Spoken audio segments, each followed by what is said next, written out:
Baik, perkenalkan nama saya Andi Fiantika dari kelas M241.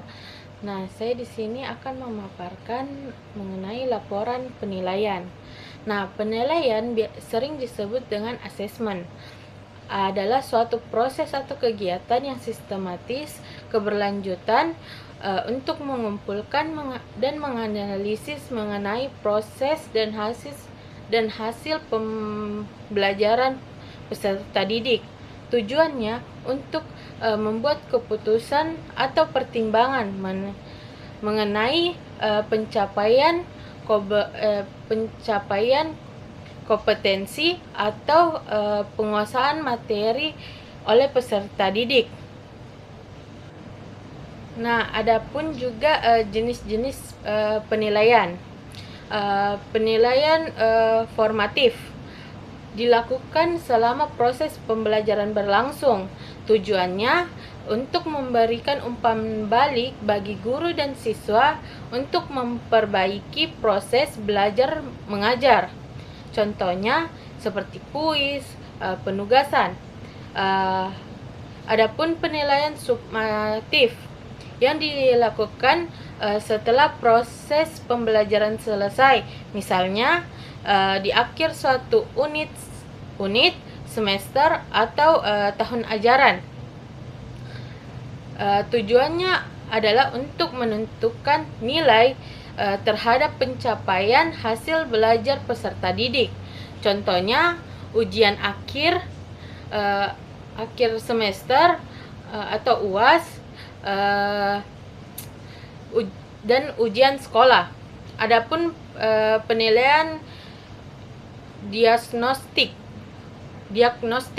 Nah, dilakukan untuk mengidentifikasi kelemahan-kelemahan siswa serta faktor-faktor penyebabnya. Tujuannya untuk memberikan remedial atau bimbingan belajar. Bentuk-bentuk penilaian. Adapun bentuk penilaian sikap. Yang pertama, guru mengamati terhadap perilaku siswa sehari-hari. Penilaian diri, siswa menilai sikapnya sendiri. Penilaian antar teman, siswa menilai sikap temannya. Adapun jurnal, catatan guru tentang perilaku khusus siswa, baik perilaku positif maupun negatif. Nah, adapun penilaian pengetahuan. Nah, pengetahuan itu yang pertama ada tes tertulis seperti pilihan ganda, uraian, esai, jawaban singkat.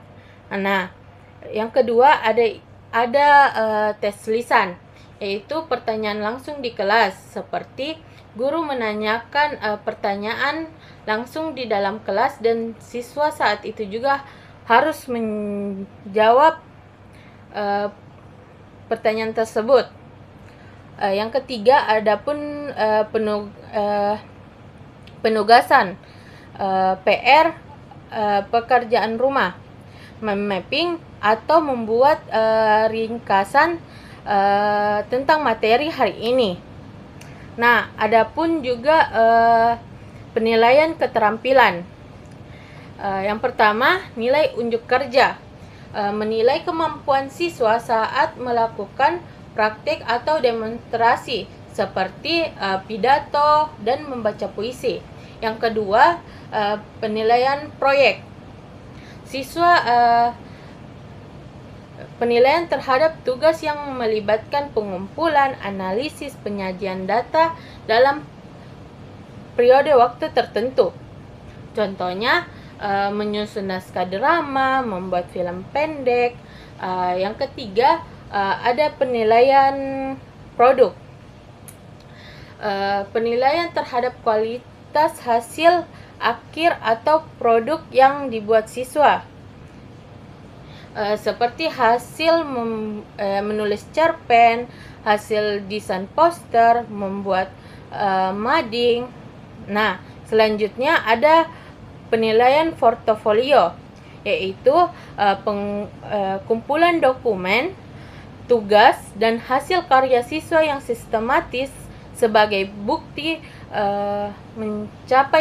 pencapaian kompetensi. Terakhir itu adalah fungsi penilaian. Penilaian memiliki beberapa fungsi utama dalam proses pendidikan. Yang pertama, alat ukur ketercapaian tujuan pembelajaran untuk mengetahui apa tujuan yang telah ditetapkan, apakah sudah tercapai atau belum. Yang kedua itu umpan balik. Hasil penilaian dapat menjadi masukan bagi guru, seperti merevisi strategi atau metode mengajar yang digunakan, serta mengadakan program perbaikan seperti remedial atau pengayaan bagi siswa.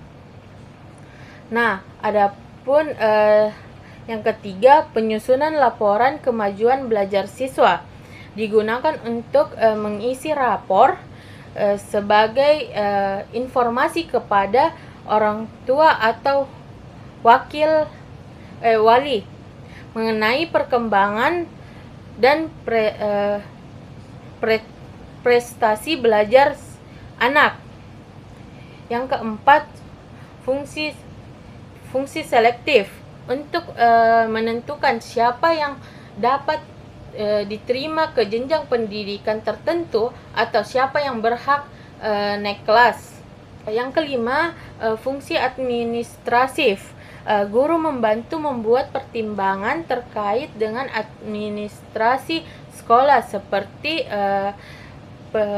penentuan kelulusan atau pemberian beasiswa. Yang keenam, motivasi. Dapat mendorong siswa untuk meningkatkan hasil belajar dan mengembangkan perilakunya. Nah, itulah pemaparan dari saya. Sekian, mohon maaf jika ada salah kata atau materi yang kurang tepat mohon dimaafkan. Wabillahi taufiq walhidayah. Wassalamualaikum warahmatullahi wabarakatuh.